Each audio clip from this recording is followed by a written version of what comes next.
Les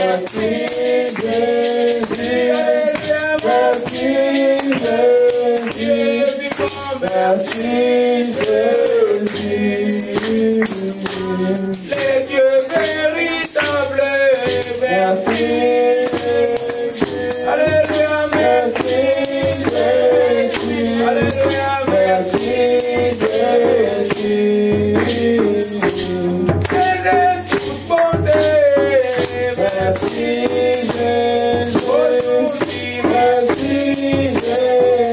Alléluia, merci.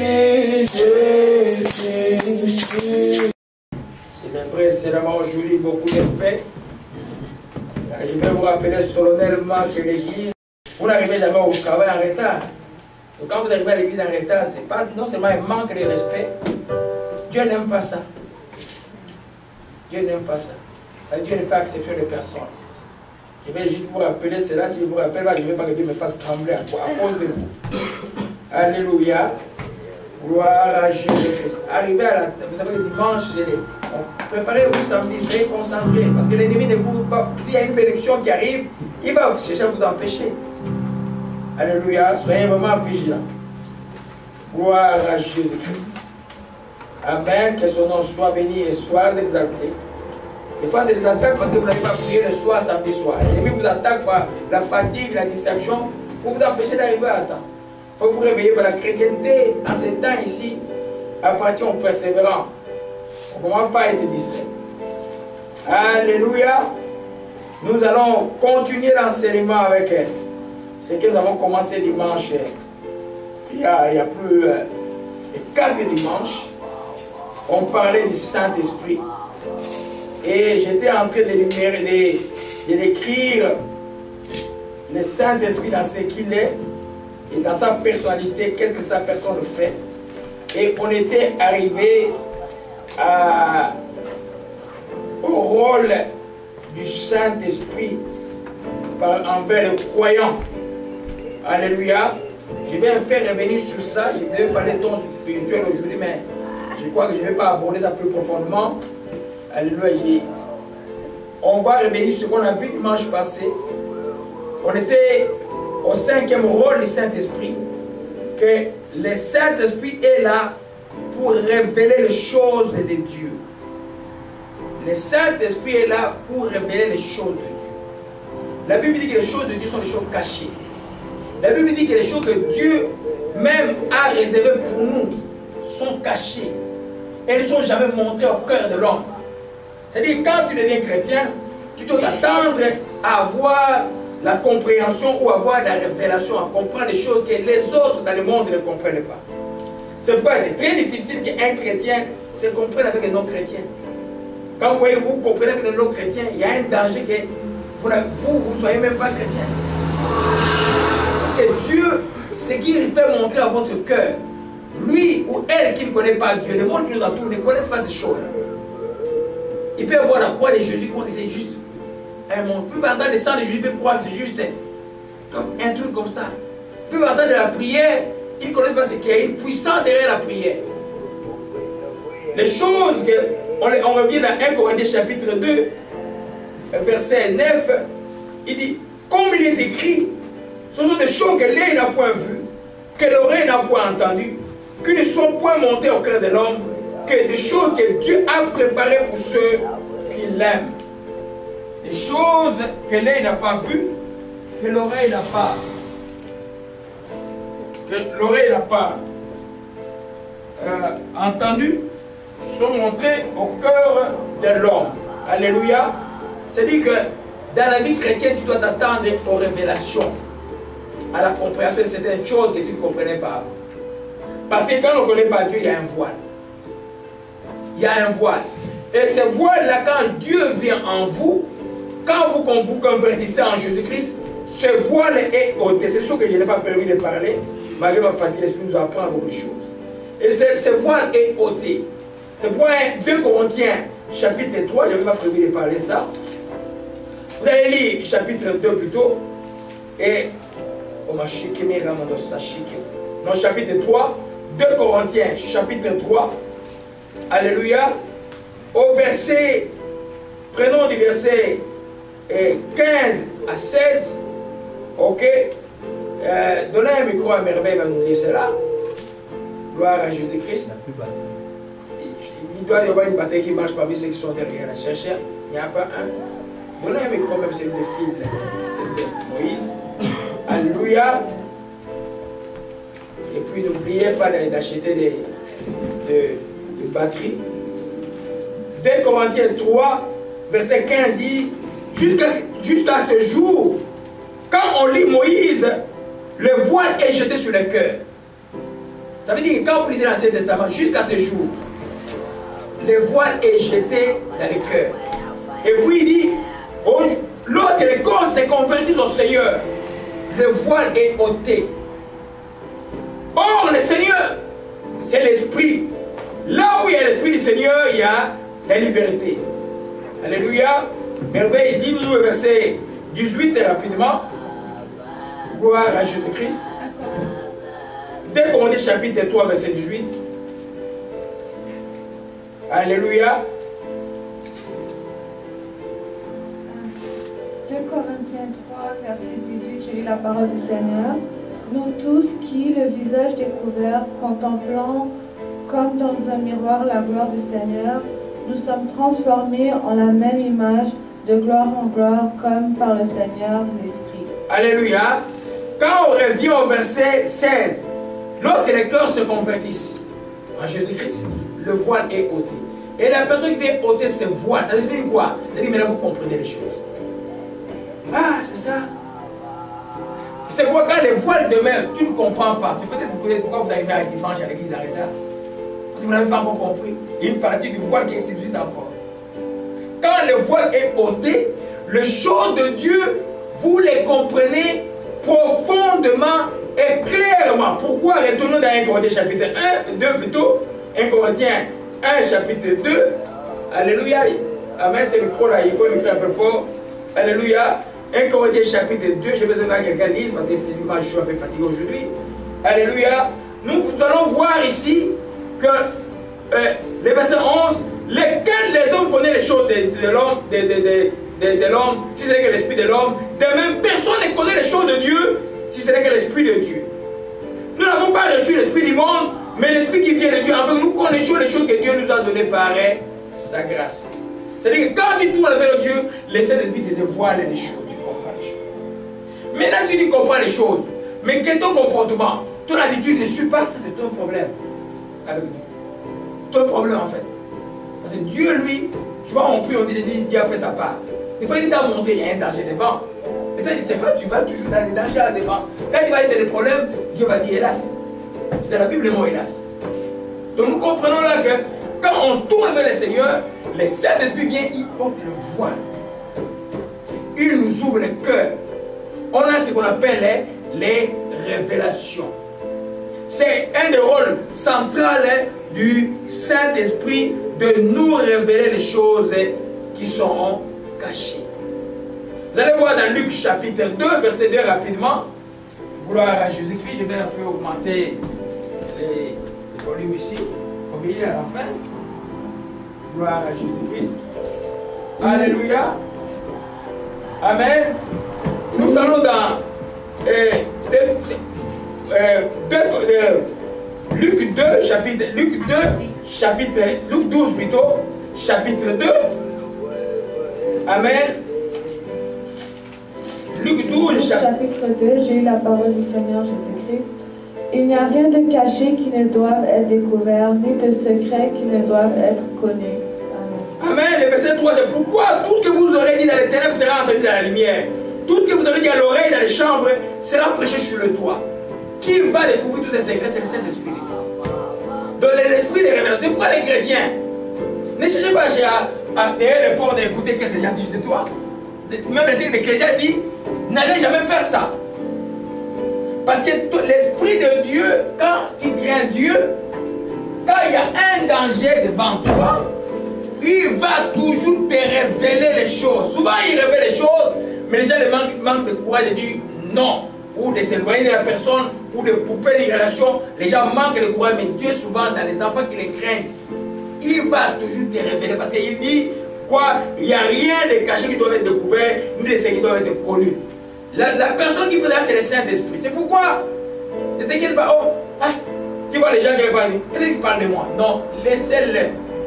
Tout ce qu'ils vont dire, même dans les chants, si toi tu es sérieux avec Dieu. Des fois, Dieu va te... Vous savez, Ézéchiel, Dieu l'a ouvert les yeux, il avait les sacrificateurs qui faisaient qui étaient comme des responsables religieux. Il les a mis dans les secrets en train d'adorer des images. Et les femmes en train d'adorer Tammuz. Donc c'est pour dire simplement que le Saint-Esprit va révéler. Il va révéler profondément.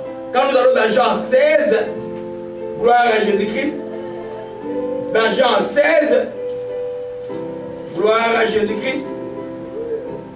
Quand nous allons dans Jean 16, verset 13, quand le consolateur sera venu, l'Esprit de vérité, il vous conduira dans toute la vérité. Il ne parlera pas de qui?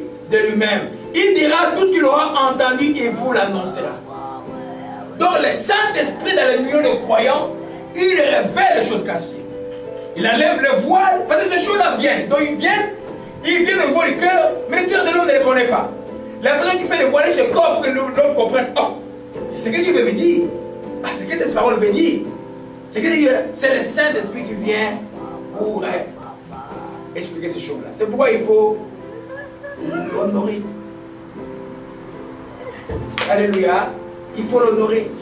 Le plus que tu fais attention à ce que Dieu te donne, le Saint-Esprit te révèle, le plus Dieu te montrera. Parce que Dieu te montre des révélations, tu ne fais pas qu'à ça. Toi, Dieu te montre des révélations, tu fais juste une blague. C'était juste un rêve, c'était juste un songe. J'ai vu ça. Et puis, tu n'utilises pas ton intelligence, l'intelligence que Dieu te donne pour agir selon ou contre la révélation. Dieu va t'attrister. Il va s'attrister, il va plus te parler assez. C'est pas tu vois, des fois, Dieu ne te parle plus. Quand Dieu ne te parle plus, pose la question, est-ce qu'il m'a parlé avant? Qu'est-ce que j'ai fait de ce qu'il m'a dit avant? Parce qu'il est l'Esprit qui révèle les choses qui sont cachées. L'église de Jésus qui ne peut pas fonctionner, Dieu tient vraiment compte de ça, que Dieu veut parler à ses enfants. C'est pourquoi l'Esprit vient révéler les choses qui sont cachées. Parce que ces choses-là, ton cœur ne les connaît pas encore. Mais un jour, tu vas comprendre cela. Que ce soit dans l'explication de la parole de Dieu, que ce soit dans une direction que tu veux prendre dans la vie. Toutes tes pensées sont allées quelque part. Mais ton cœur dit non. Ne te plains pas. Attends, Dieu va t'expliquer pourquoi. Alléluia. Amen. Alors, nous voyons une autre chose. J'ai parlé de ça dimanche passé. C'est pourquoi vous voyez qu'il y a tous les dons d'un Corinthiens chapitre 12 que nous allons entrer en détail dimanche prochain. Il nous montre simplement que tous ces dons-là, c'est parce que surtout les dons de révélation, Dieu est intéressé à nous parler. Alléluia. Dieu veut te révéler des choses. Parce qu'il est tellement grand. Il est Dieu qui se cache. Quand tu les cherches, tu les trouves. Il te révèle les choses. Pour que tu ne sois pas... L'ennemi Satan est maître aveugleur. Satan vient aveugler les gens. Mettre le voile pour que vous ne compreniez rien. Tu vois, même quand les gens veulent te tuer dans les ténèbres, il t'aveugle, il t'embrouille. Il t'embrouille tellement. Hier, je suis rentré à 3 h du matin. Pendant toute la journée, je savais comme on m'avait mis des toiles d'araignée autour de moi. Mais je n'ai pas dormi. J'ai prié. J'ai dit à moi, je dois encore prier. J'ai prié pratiquement jusqu'à 5 h. Quand tu sens les choses que Dieu te révèle, les choses qui ne sont pas correctes, toi, ne te laisse pas aller à la fatigue. Prie. Et sois persévérant. Alléluia. Gloire à Jésus-Christ. Donc, on a vu ça dimanche passé. Et puis, la sixième rôle du Saint-Esprit, il annonce les choses à venir. Bien sûr, dans la révélation, il y a aussi des choses qui sont cachées. Donc, je rappelle la parole de connaissance, par exemple, l'Esprit va dire des choses que tu as fait qui te bloquent ou des choses qu'on t'a fait qui te bloquent pour que la prière soit plus efficace. Mais aussi, ce qu'on appelle la prophétie. Donc, Dieu annonce les choses à venir. Et Jean 16, verset 13 dit, quand le consolateur sera venu, l'Esprit de vérité, il vous conduira dans toute la vérité. Il ne parlera pas de lui-même, il dira ce qu'il aura entendu et il vous l'annoncera. Chacun d'entre vous devez savoir que vous êtes spécial. Dieu là, pour toi, tu es tellement important. C'est pourquoi il te parle. Imaginez le grand Dieu, le tout-puissant, créateur qu'on ne peut pas mesurer. Il s'intéresse à toi. Mais pourquoi tu ne joues pas la musique? Pourquoi tu ne lui réponds pas? Alléluia. Il vous annoncera les choses à venir. Dieu a cette capacité de toujours annoncer les choses qu'il va faire. La Bible, c'est une grande prophétie. Il y a plein de choses qui... Il y en a qui sont déjà accomplis, il y en a qui vont encore s'accomplir, que Jésus a annoncé, que la Bible a annoncé. Et dans notre vie, Dieu parlera toujours par une prophétie. Voilà ce qui va arriver. C'est quoi, toi, enfant de Dieu? Oh, reste pas distrait. Parce que Dieu parle toujours de cette manière-là. Alléluia. Gloire à Jésus-Christ. Alléluia. Je vais demander à Merveille, lis-nous 21, je m'excuse. Je lis la parole du Seigneur. Amen. Car ce n'est pas par une volonté d'homme qu'une prophétie a jamais... Il n'y a pas assez de micro, elle parle pas bien. Car ce n'est pas par une volonté d'homme qu'une prophétie a jamais été apportée, mais c'est poussé par le Saint-Esprit que des hommes ont parlé de la part de Dieu. Amen. 2 Pierre chapitre 1 dit, ce n'est pas par une volonté d'homme qu'une prophétie a jamais été apportée. C'est poussé par le Saint-Esprit que les hommes ont parlé de la part de Dieu. Alléluia. Je ne sommes dans le principe, il dit que Dieu annonce, le Saint-Esprit annonce une chose à venir. Ce qu'il écoute, il va vous annoncer ce que Dieu va faire. Que ce soit une calamité, il va l'annoncer. Que ce soit une bonne chose, il va l'annoncer. Quand il annonce une bonne chose, tu fais quoi? Tu pries pour garder la chose, tu comportes même pour que la chose t'arrive. Quand il annonce une mauvaise chose, tu fais quoi? Tu te répands parce que Dieu est un Dieu de grâce. Tout ça, c'est l'amour de Dieu. C'est pourquoi il nous annonce des choses. Alléluia. Nous comprenons là qu'il dit que ce n'est pas jamais par une volonté d'homme. C'est-à-dire que les prophéties sont prononcées par le Saint-Esprit. Il y a un don qui s'appelle le don de la prophétie. On va voir ça plus en détail les semaines qui suivent. Mais je dis, je parle seulement du Saint-Esprit. Il passe. Une église où il n'y a pas de prophétie, ce n'est pas l'église de Dieu. Ou c'est une église morte. Et les églises sont mortes, qui ont besoin d'être réveillées. Quand Dieu ne parle plus, le peuple est sans frein. Il y en a qui vont dire, ah non, mais on a la Bible. Oui, la Bible, oui, c'est la parole révélée. Mais la prophétie, la prophétie dont je ne parle pas de la prophétie biblique. Elle est correcte, la prophétie biblique. Quand tu la respectes, tu vas avoir des résultats dans la vie. Mais la Bible ne dit pas qui tu vas épouser. La Bible ne dit pas où tu vas habiter. La Bible ne te dit pas ne voyage pas demain ou voyage aujourd'hui. Mais la Bible dit que ceux qui sont fils de Dieu sont conduits par les Saint-Esprit. Mais les Saint-Esprit peut te dire cela. Que nous allons voir la manière dont il parle. Il peut te dire, ne va pas, reste, bouge. Amen. Quoique la prophétie centrale qui est la Bible, nous la respectons. Il dit pardonner, tu n'as pas le choix. Tu dis la Bible, il faut pardonner. Tu n'as pas le choix. Tu ne peux que pardonner. Tu n'as pas à te justifier. Mais la Bible ne donne pas la prophétie, nous parlons, c'est ce qui rend la prophétie générale spécifique dans nos vies. C'est un signe d'amour de Dieu pour nous. Alléluia. Un signe d'amour de Dieu pour toi. C'est-à-dire que c'est pourquoi ne méprise rien quand on parle de prophétie. On va rentrer en détail, ça va être peut-être jusqu'au mois d'octobre. Quand on parle de prophétie, on parle des songes prophétiques. On parle de la parole qui sort qui est prophétique. On parle de la prémonition, tu sens que quelque chose va arriver. On parle de tout cela. C'est un signe de l'amour de Dieu pour ses enfants. Il n'y a que ceux qui sont, comme on l'a vu tout à l'heure, quand on est en Christ, le voile est ôté. Il n'y a que ceux qui ont le voile et qui ont ôté qui peuvent comprendre. Ah, c'est Dieu qui parle. Parce qu'il y a des églises, quand quelqu'un prophétise, on vient le trouver. Hé, ne parle pas comme ça, parle pas comme ça. Quand quelqu'un vient prophétiser, bien sûr, si c'est prophétiser en désordre, on va enseigner avec gentillesse, mais on ne va pas t'ébrumer. Parce que par la prophétie, la vie arrive, on va voir ça tout à l'heure.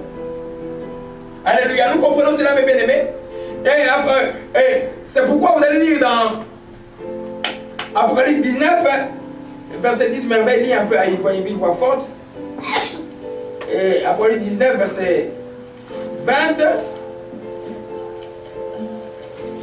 Alléluia. Apocalypse 19, verset 20. J'ai la parole du Seigneur. Et oh non, je m'excuse, verset 10. Verset 10. Et je tombais à ses pieds pour l'adorer, Mais il me dit, garde-toi de le faire. Je suis ton compagnon de service et celui de tes frères qui ont le témoignage de Jésus. Adore Dieu, car le témoignage de Jésus est l'esprit de la prophétie. Lisons bien, regardez, plongeons nos yeux dans cette parole. Ça, c'est, j'explique le contexte. Ça, c'est Jean, quand Dieu lui a révélé les choses d'Apocalypse, il était merveilleux, il voulait adorer l'ange. L'ange lui dit, et il dit, j'ai tombé à ses pieds pour l'adorer, mais il dit, garde-toi de le faire. Je suis ton commandant de service, celui de tes frères qui ont les quoi? Les témoignages de Jésus. Adore Dieu. Car les témoignages de Jésus, c'est l'esprit de la prophétie. Alléluia. Car le témoignage de Jésus, c'est l'esprit de la prophétie. Alléluia. Amen. Je ne suis pas distrait à cause de Priscille. Et c'est Priscille qui regardait la parole là ici d'abord. Amen. Gloire à Jésus-Christ. Amen. Car le témoignage de Jésus, c'est l'esprit de quoi? De la prophétie. En d'autres termes, celui qui a le témoignage de Jésus va manifester, à cette grâce aussi de manifester l'esprit de la prophétie. C'est pourquoi vous voyez dans Actes chapitre 2, il est écrit que le jour où ils étaient baptisés de Saint-Esprit, il dit, vos jeunes filles prophétiseront. Alléluia. C'est-à-dire que c'est un signe manifeste que Dieu est au milieu de vous. Je ne parle pas de l'esprit de Python. Je parle de prophétiser selon Dieu. Alléluia. C'est un signe manifeste. Vous allez voir, si vous faites de votre vie une vie chrétienne sérieuse, une des choses qui va se manifester dans vos vies, c'est le truc prophétique. Que ce soit dans un songe ou verbalement, Dieu va vous parler. Alléluia. C'est pourquoi quand vous avez des gens qui vont dire, ah, nous c'est prophétie, nous les prophéties sont déjà choses du passé. Non, mais le Saint-Esprit n'est pas chose du passé. Les prophéties sont des choses actuelles et encore maintenant d'actualité. Alléluia. C'est pourquoi la Bible dit, ne méprisez pas, Intention chapitre 5, dit, ne méprisez pas les prophéties. Faites quoi? Examinez-le. Alléluia. Parce que quand quelqu'un prophétise, il peut ajouter un peu de l'humain. Mais ça ne fait pas la prophétie qui est mauvais. Souvent les gens, quand ils sont trop sentimentaux, des fois tu vois, la phrase était de 30 secondes, mais il a ajouté 2-3 minutes après. Hein? C'est pourquoi il faut avoir le discernement. Il faut les aimer, les gens qui prophétisent. Il ne faut pas les fuir. Alléluia. Quand cela n'est pas de Dieu, on fait quoi? On saura que ce n'est pas de Dieu. Par l'attitude de la personne, par la vie de la personne, parce qu'on peut voir que ça c'est le Python. Par la force où la personne veut absolument que sa prophétie soit respectée. Non, non, non. Dieu parle. Quand c'est le Dieu, tu dois respecter. Si tu refuses, tu vas avoir des conséquences. Alléluia. Amen. Donc, le Saint-Esprit annonce des choses à venir. Il est l'esprit de la prophétie. C'est l'esprit de Jésus-Christ. Car il dit, car l'esprit, le témoignage de Jésus est l'esprit de la prophétie. Là où Jésus est en action, la prophétie. Je ne dis pas que vous tous serez prophètes, non. Mais Déborah peut prophétiser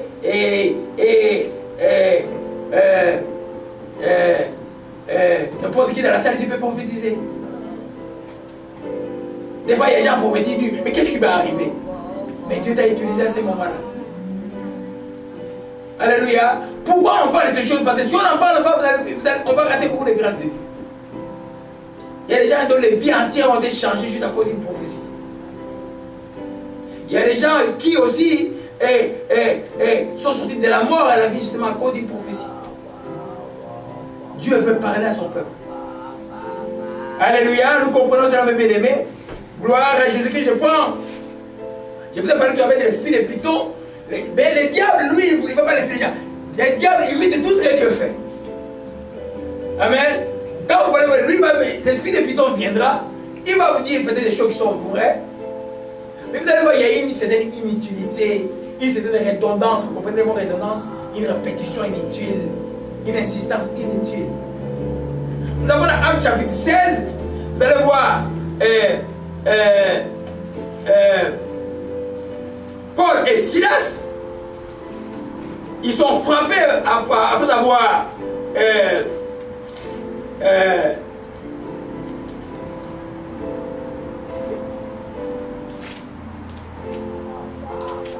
Acte chapitre 16 rapidement. À partir du verset 16, merveille, Dieu nous lit juste pour ordonner les choses. 16 à 18. Comme nous allions au lieu de prière, une servante qui avait un esprit de python et qui, en devinant, procurait un grand profit à ses maîtres, vint au-devant de nous, et se mit à nous suivre, Paul et nous. Elle criait, ces hommes sont les serviteurs du Dieu très haut, et ils vous annoncent la voie du salut. Elle fit cela pendant plusieurs jours. Paul, fatigué, se retourna et dit à l'esprit, je t'ordonne au nom de Jésus-Christ de sortir d'elle, et il sortit à l'heure même. Alléluia. Là, on voit l'exemple même de l'esprit de Python. Donc, tous les jours, il disait, c'est les serviteurs de Dieu, c'est vrai ou non? C'est vrai. Ils voudront savoir du salut, c'est vrai ou non? C'est vrai. Mais elle répétait ça tous les jours au point d'attirer l'attirance vers l'attention vers elle. Paul a discerné, non, ça ce n'est pas de Dieu. Et l'esprit de Python, bien souvent, imitera mieux ce qu'on a vu, j'ai parlé ça, on va parler ça aujourd'hui dimanche prochain, imitera mieux la parole et connaissance de Dieu, va révéler certaines choses. Il va te dire, mais ces choses vont être inutiles. Je vais prendre un exemple. Un jour, Moïse était quoi? C'était l'anniversaire de Moïse, je crois, il avait quoi, 4-5 ans. On était au parc avec les frères de l'époque, les frères guinéens qui sont un peu dans d'autres provinces. On était au parc devant chez moi quand on était à Daniton. Et puis une vieille dame blanche arrive là, et il dit, et il regarde les frères, qui lui dit, ah, toi, ton anniversaire c'est telle date, il donne la date comme ça, il donne la date et tout ça. Moi je regarde, je chasse, je suis sur place, je pars autour de chasse l'esprit de Python. Mais j'avais tellement pris autour de la femme, elle est morte une semaine après. Donc il va te dire les choses. Ta date de naissance, tu connais pas ta date de naissance? Mais pourquoi il va te dire que tu connais? C'est inutile, parce que moi je connais ma date de naissance. Il va te dire, ah, toi tu es né en Guinée à l'ouest. Mais je sais que je suis né en Guinée à l'ouest. Tu ne vas pas me dire. Il va te dire des choses qui sont vraies, mais c'est pas utile. Et puis dernièrement, ça ne te pousse pas, je vais entrer en détail plus tard avec ça, ça ne te pousse pas à la sainteté. Ça ne te pousse pas à la sanctification. Il va te dire, oh, toi tu es un grand homme de Dieu. Nulle part Jésus a appelé les gens et dit, tu es un grand homme de Dieu. Il dit, sois mon serviteur. Alléluia. C'est juste par les faits, les gens disent, ah, c'est un grand homme de Dieu. Mais tout le monde sont serviteurs. Mais grand par rapport à quoi? Jésus dit, quand il te donne 1000, tu te donnes un centime, tu es fidèle avec ton centime, là tu es grand. Quand il donne plus, il fait déjà, c'est par rapport à ce qu'il t'a donné plus. Qu'est-ce que tu as fait de peu qu'il t'a donné? Alléluia. Gloire à Jésus-Christ. Nous comprenons qu'il annonce les choses à venir. Alléluia. Vous savez comment est-ce que c'est parce qu'elle est arrivée ici? Il y avait son neveu, son cousin, j'ai vu un jeune homme qui avait un problème que je suivais à l'époque, un jeune malgache, j'ai pris comme un fils à la maison. C'était comme un grand frère pour le Moïse. Comme ça là, et puis il était à la maison, et puis il allait à l'université, il venait, et puis on suivait sa santé. Et puis un jour il arrive, elle a jeté la prière avec sa cousine.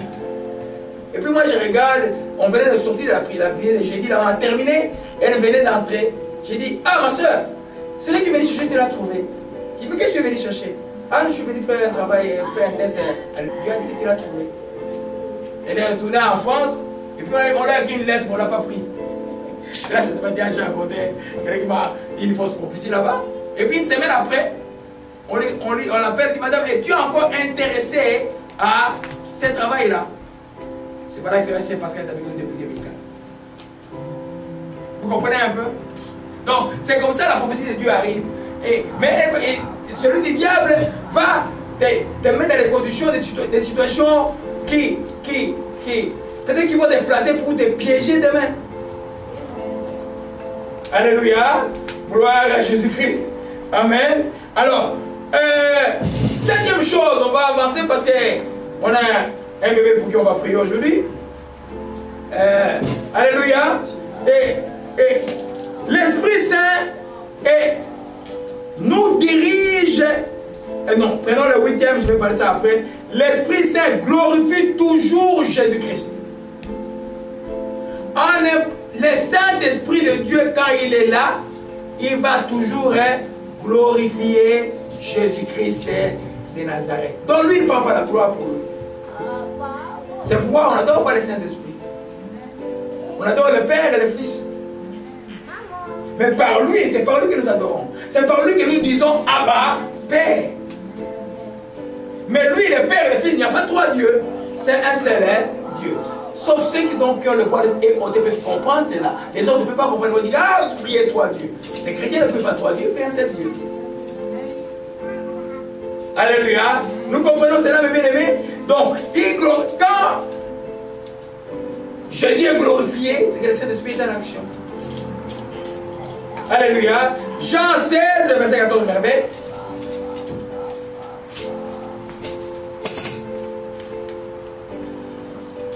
Jean 16, verset 14, j'ai la parole du Seigneur. Il me glorifiera parce qu'il prendra de ce qui est à moi et vous l'annoncera. Amen. Amen. Il me glorifiera. C'est Jésus qui dit que le Saint-Esprit va les glorifier. Il prendra ce qui est à lui, il nous l'annoncera. Tout ce que le Père est à moi, tout ce que j'ai dit qu'il prend de ce qui est à moi, il vous l'annoncera. Donc lui il est venu glorifier Jésus. Quand les malades sont guéris, quand il vous a la parole est bien enseignée, c'est ce qui est glorifié seulement Jésus-Christ. Alléluia. Il ne prend aucune gloire. Mais ce n'est pas une raison pour le négliger. Il faut être conscient de lui. Il faut l'honorer. Alléluia. Comme on avait dit à 3 dimanches, le mieux tu les connais, le mieux tu marches de la vie chrétienne. Parce que les gens, des fois, ils sont dans tout le fou. Il est ici avec les fous. Non. Non. Quand il est avec toi, quand il y a le faux devant toi, tu sauras ça c'est le faux. Quand il y a le vrai devant toi, tu dis ça c'est le vrai. Même si tu n'aimes pas la figure de la personne. Alléluia. Il va glorifier Jésus-Christ de Nazareth. Alors, chaque fois que vous voyez que l'homme est glorifié quelque part, ce n'est pas Jésus-Christ, ce n'est pas le Saint-Esprit. Vous voyez quelque part où l'homme est glorifié, vous avez des pancartes où on met la photo d'un homme grand, et puis avec un petit Jésus au fond, campagne d'évangélisation, les Jésus on ne les voit pas, mais on voit la figure de quelqu'un en veste, cravate, tout ça, et il fait comme ça. Jésus n'est pas là. Non! Vous savez, les disciples ont fait l'évangélisation avec quoi? Avec la voix. Hein? Devant les gens, devant la voix. Il n'y avait pas des trucs à gauche, à droite. Non, non, non. La voix. C'est pourquoi, même quand vous grandirez, si vous allez grandir, vous allez avoir besoin de prier ailleurs, évitez-moi les histoires des lumières rouges, verts. Quand on joue le piano, ça change de vert, ça change de... Les gens sont en train de danser. Non, non, non, non. Laissez le vrai feu agir. Ça transforme l'homme.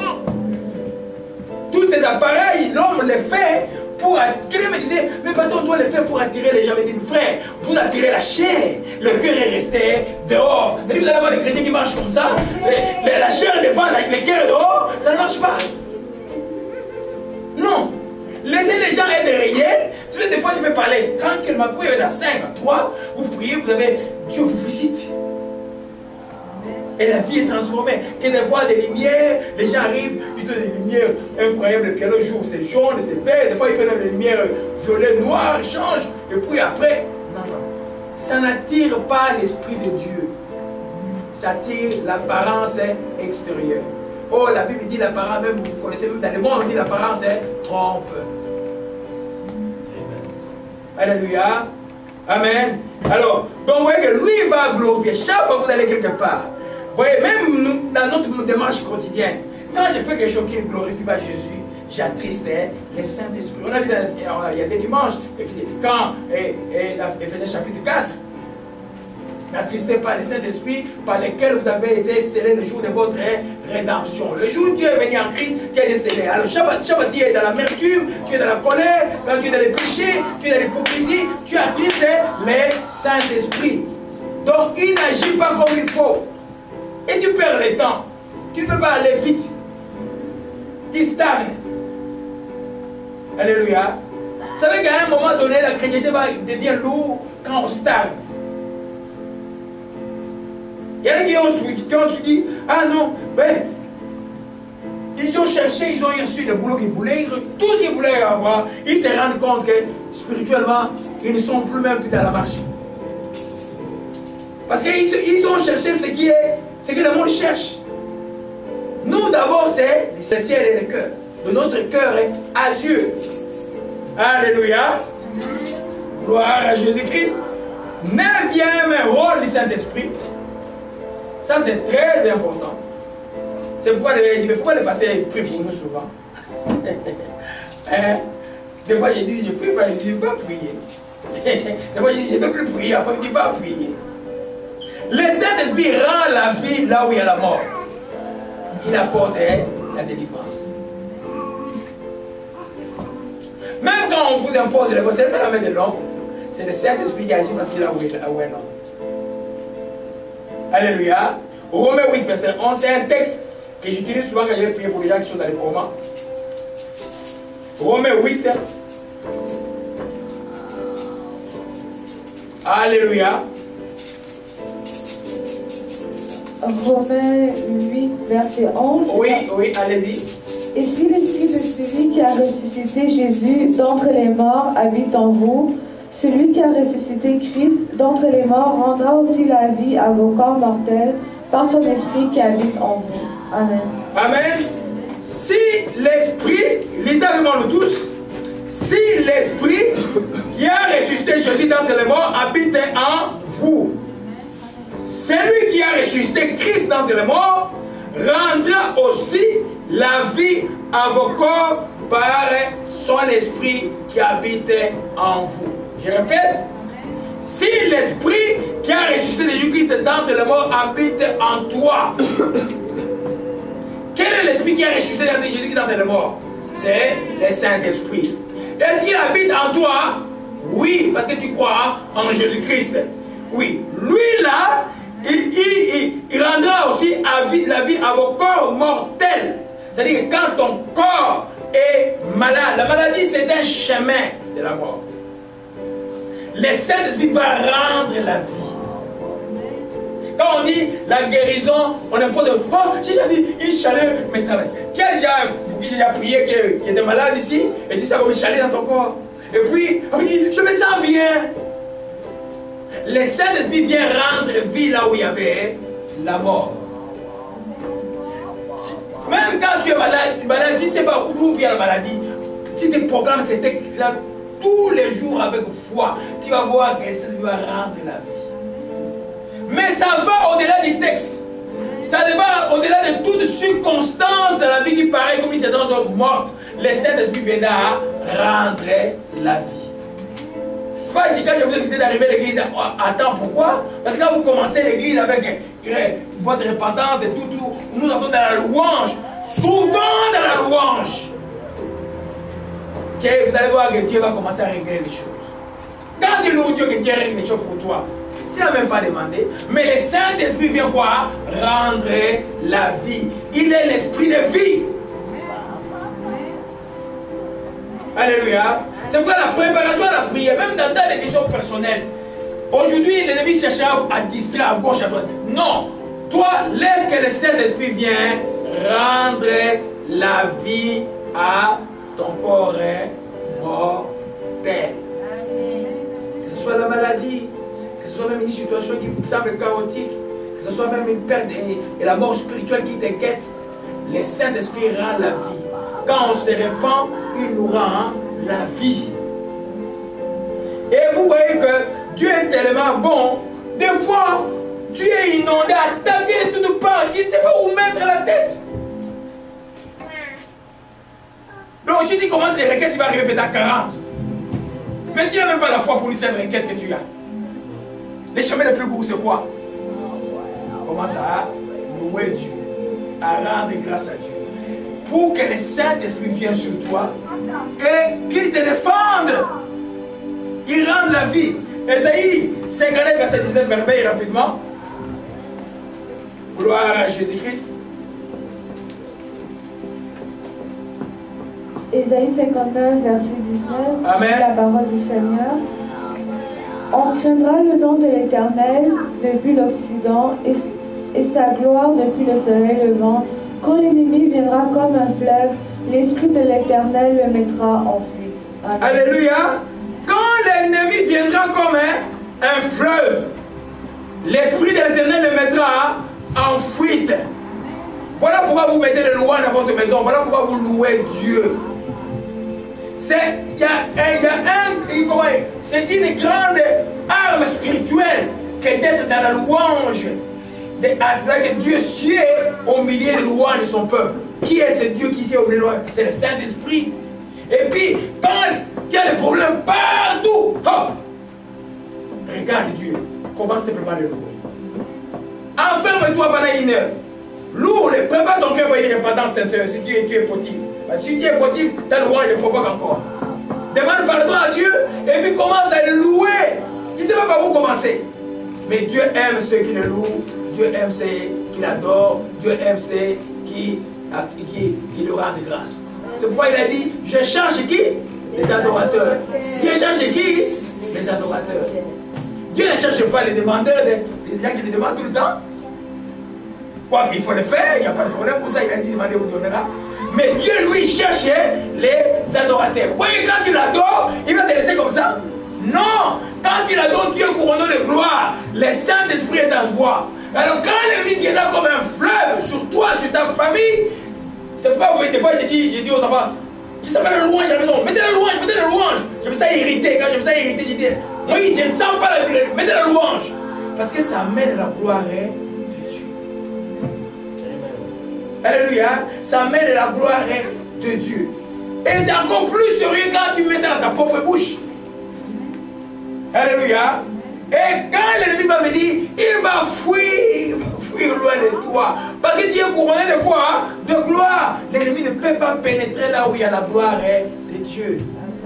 Amen. Vous voyez les enfants de Dieu, soit on vous dit, les gens connaissent juste les jeûnes, juste les prières, tout ça. Mais il y a des trucs, je vous dis, que quand vous êtes un adorateur, l'ennemi pour vous avoir est très difficile. Parce que pour adorer, il faut adorer en esprit et en vérité. Donc, on peut pas, l'ennemi avec son mensonge ne peut pas venir s'approcher de toi. Alléluia. Hier, j'ai chanté comme je m'avais dit. Donc, c'est comme si ils avaient planifié ma mort, c'est mois d'août là. C'était clair, on avait avisé ça. Mais hier, j'ai chanté comme il y avait des toiles d'araignée partout. Mais on est allé à Ottawa. Et puis, on est revenu, je n'ai rien dit. J'ai prié simplement. Alléluia. Amen. Alors nous comprenons, mes bien-aimés, c'est ce rôle-là que je voulais vous parler. On va prendre peut-être 10 minutes encore pour que je bénisse le bébé. Comme elle est là, c'est une surprise et puis moi je vais faire une fois pour toutes. Hein? C'est bien-aimé, il a fait une brèche. Amen. Amen. Alléluia. Amen. Alors ça c'est le rôle principal du Saint-Esprit. Amen. Aujourd'hui, je voulais vous parler, dimanche prochain, je vais entrer un peu en détail de ce qu'on appelle les dons spirituels.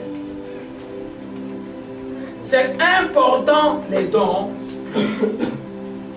C'est Dieu qui veut te donner un don. C'est pour l'Église.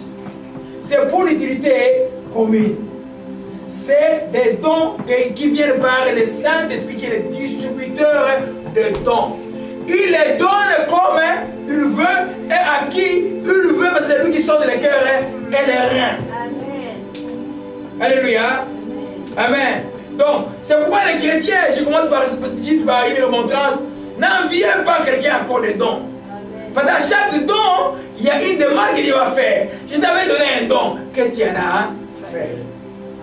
Ah non, moi je vais prier en langue. Mais toi, au lieu de prier en langue, tu te plains tout le temps.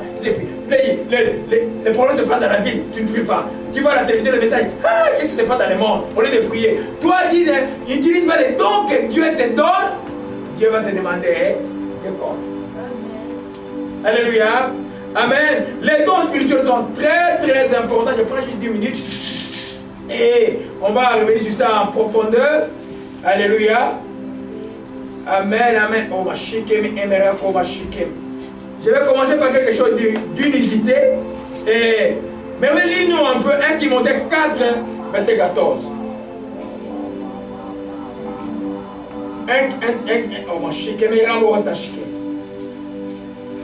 1 Timothée 4, verset 14. Alléluia.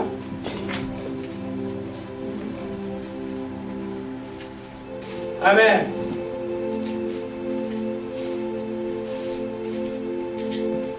Gloire à Jésus-Christ.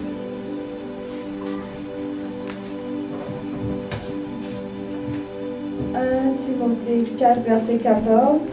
Ne néglige pas le don qui est en toi et qui t'a été donné par prophétie avec l'imposition des mains de l'Assemblée des anciens. Amen. Ne néglige pas le don qui est en toi, qui t'est donné par prophétie avec l'imposition des mains de l'Assemblée des anciens. Donc les dons, il ne faut pas les négliger. Ça, c'est la première chose. Alléluia. La deuxième chose que nous voyons, 2 Corinthiens 12, verset 1, et je vais aller rapidement. Alléluia. Toujours par la parole de Dieu, je vais vous parler de mes propres pensées ici. Je vais vous parler de ce que la Bible dit. Alléluia. 1 Corinthiens chapitre 12, verset 1. Merveille. 2 Corinthiens ou 1 Corinthiens? 1 Corinthiens 12, verset 1. 1 Corinthiens 12, verset 1. Pour ce qui concerne les dons spirituels, je ne veux pas, frère, que vous soyez dans l'ignorance. Pour ce qui concerne les dons spirituels, je ne veux pas, frère, que vous soyez dans l'ignorance. En d'autres termes, si vous êtes dans l'ignorance des dons, vous allez avoir des problèmes. Vous allez mourir. Mon peuple est détruit parce qu'il manquait la connaissance. N'ignorez pas les dons. Mais quand Dieu donne les dons, c'est pour quelque chose de merveilleux. Pour la communauté, même pour la personne, c'est une récompense quand tu as été fidèle dans les dons. Alléluia. Les gens sont en train de critiquer aujourd'hui, pasteur est béni par toi, non, il a pris de l'argent, ah, il a fait ceci. Mais ils savent quel prix de faire de garder pendant 40 ans un don comme ça. Vous connaissez quel prix il faut payer pour garder l'onction de Dieu. Pendant que vous, les week-ends, vous êtes en train de vous pavaner, tout ça. Hein? Et vous savez quel est le but de garder les dons, la puissance du don. Donc il y a une récompense individuelle qui va arriver dans la vie des chrétiens parce que tu es fidèle à ce que Dieu t'a appelé de faire. Que ce soit les dons d'enseignement, reste fidèle à ça. Tout chaque don que Dieu t'a donné, tu dois prendre ça au sérieux. Commençons par ne pas être ignorant. C'est-à-dire qu'il faut comprendre, c'est le but de l'enseignement, pourquoi y a-t-il ces dons. Donc mon frère, connaître c'est quoi ces dons. Les dons c'est merveilleux, vous savez. Par exemple, les dons de guérison, on peut prier pour la foi, par la foi. La maladie va être guérie, mais il faut que j'ai la foi pour que la maladie soit guérie. Mais celui qui a les dons, même s'il n'a pas la foi, il vient vous louer simplement. Vous voyez le malade en train de guérir. C'est pas les dons, c'est un piège spirituel pour celui qui a les dons. Ne crois pas que tu es mûr spirituel parce que tu as un don. Alléluia. Ta croissance spirituelle ne peut pas être mesurée par rapport aux dons. Les dons, c'est Dieu qui les donne. Toi, tu vas faire pour les garder. La croissance spirituelle va être mesurée par rapport à d'autres paramètres. Marcher dans la vérité, demeurer dans l'amour et manifester le fruit de l'esprit, comme c'est dit dans Galates 5, verset Dieu. Quand Dieu te donne un don, prends-le au sérieux. Là où c'est difficile pour quelqu'un, toi, à cause de ton don, la chose va être facile parce que Dieu t'a déjà donné ce don-là. Alléluia. Donc, nul ne doit être ignorant par rapport aux dons. Il faut apprendre. Tu vas avoir des enseignements sur la foi des autres choses, les gens sont contents, mais tu dis c'est les dons. Ah, parce que tu n'as pas les dons, tu ne peux pas suivre. Non. Quand tu t'intéresses à comprendre les dons, des fois Dieu va te donner, tu vas comprendre. Ah, Dieu m'a donné ça. Maintenant, c'est que j'avais un don. Ou ce que j'ai maintenant, si j'ai un don. Et puis tu vas commencer à utiliser. Il y a des gens ici à qui je vois des dons, même des révélations puissantes, mais tellement paresseuses et paresseuses. Tellement, je dis, mais ça là, cette personne-là, si elle est sérieuse avec Dieu, mais elle va aider des multitudes de gens. Le problème avec les croyants, Dieu te donne un don, mais c'est toi qui dois travailler pour que ton don soit efficace et grandisse. Tu dois y travailler. Alléluia. Amen. Alors, la personne qui distribue les dons, c'est le Saint-Esprit. C'est imprévisible. C'est vrai que la Bible dit aspirer au don. Et les gens croient qu'aspirer, ça veut dire attaquer les ciels. C'est donne-moi ceci, donne-moi ceci. Non. J'ai eu des versets mariés. Une très bonne chrétienne. On a commencé la foi ensemble. C'est la femme de mon ami, elle est de mes amis. On a commencé la foi ensemble.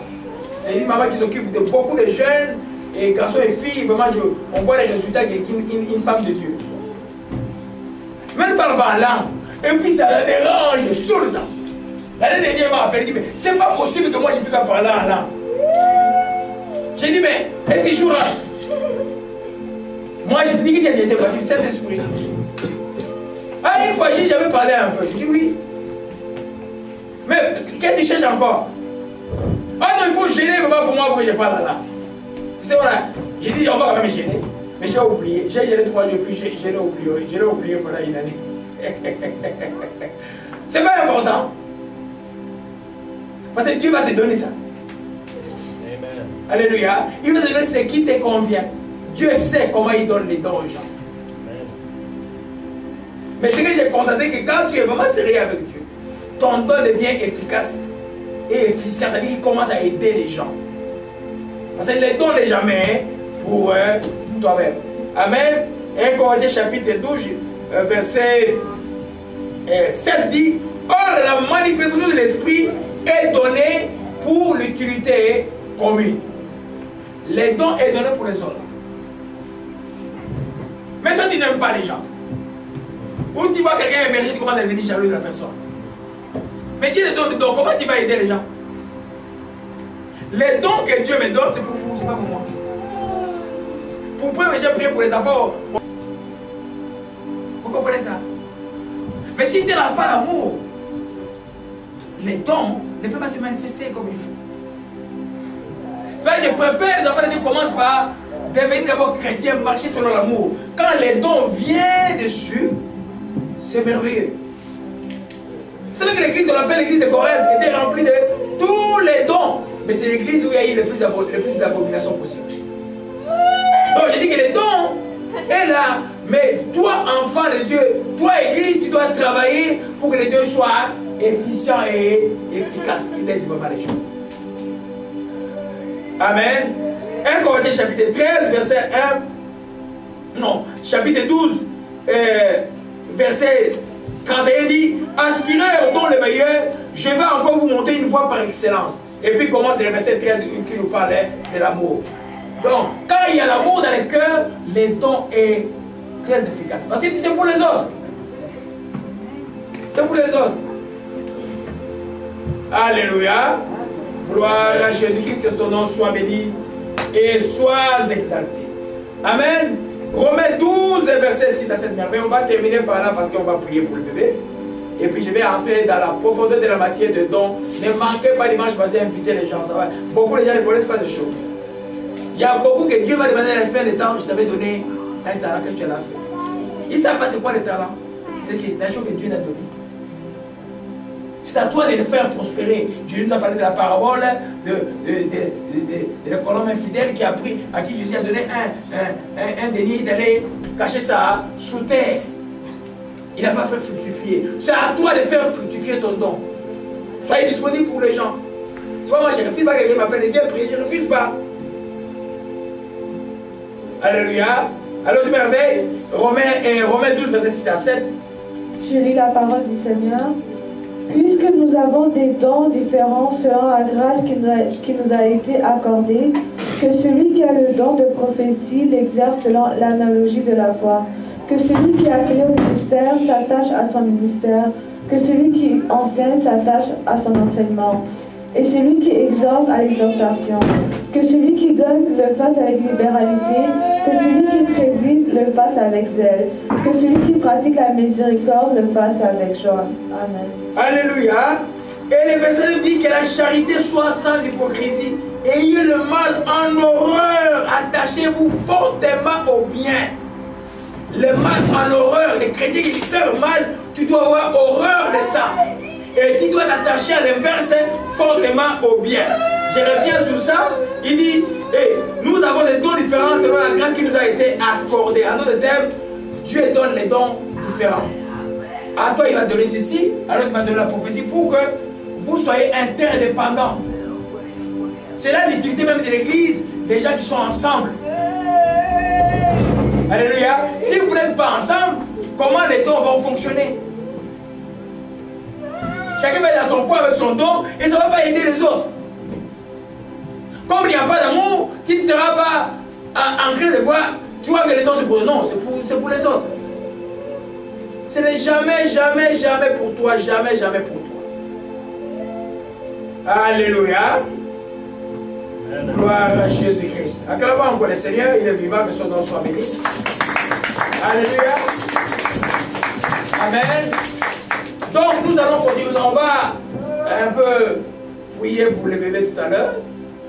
Et on va continuer l'enseignement dimanche prochain. Juste pour vous résumer, vous pouvez noter cela. On va parler des 9 dons de l'Esprit Saint qui doivent être présents et tangibles partout où il y a l'Esprit de Jésus-Christ. Alléluia. Il y a les dons qu'on appelle les dons vocaux, les dons d'expression qui sortent par la bouche. Vous avez le don de parler en langue inconnue. Vous avez le don d'interprétation des langues. Vous avez le don de la prophétie.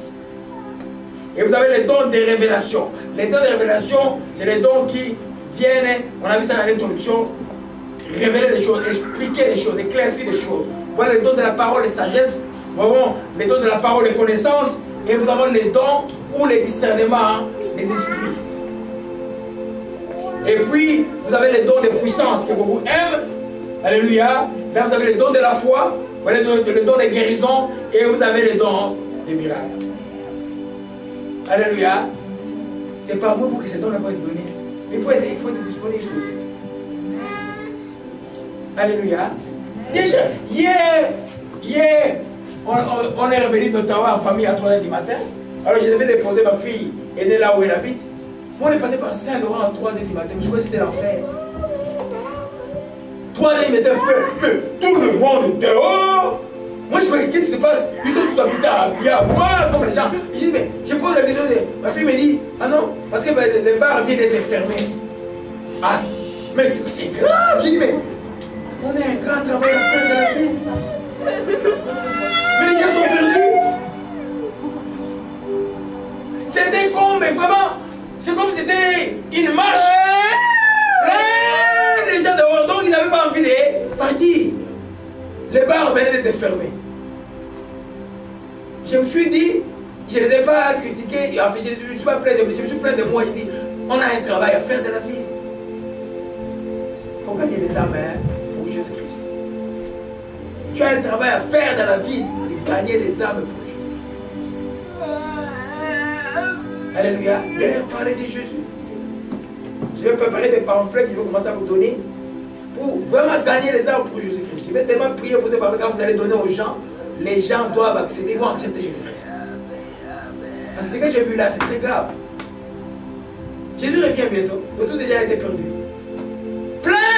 Je ne peux pas imaginer ça. Alléluia. Gloire à Jésus-Christ.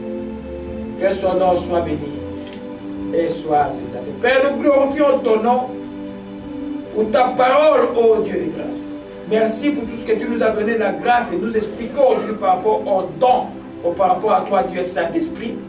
Nous te voyons tangible, puissant, ô Père, de nous aider aujourd'hui. Nous te disons merci. Laisse, ô Père, ceux qui écoutent et qui occuperont loin, à qui tu as déposé quelque chose, un don. Laisse le don s'éclore, ô Dieu, et que cela soit visible, efficace et efficient dans la vie de tes enfants. Père, nous te disons merci car c'est qui est écrit la vérité. Et nous te rendons grâce au nom de Jésus-Christ. Nous t'avons ainsi prié. Amen. Alléluia. On va prier, bénir ces bébés qu'on nous a apportés aujourd'hui. Alléluia. Je vais demander à la maman de venir avec le bébé ici. Et puis je vais prier pour les restes. Amen. Gloire à Jésus-Christ.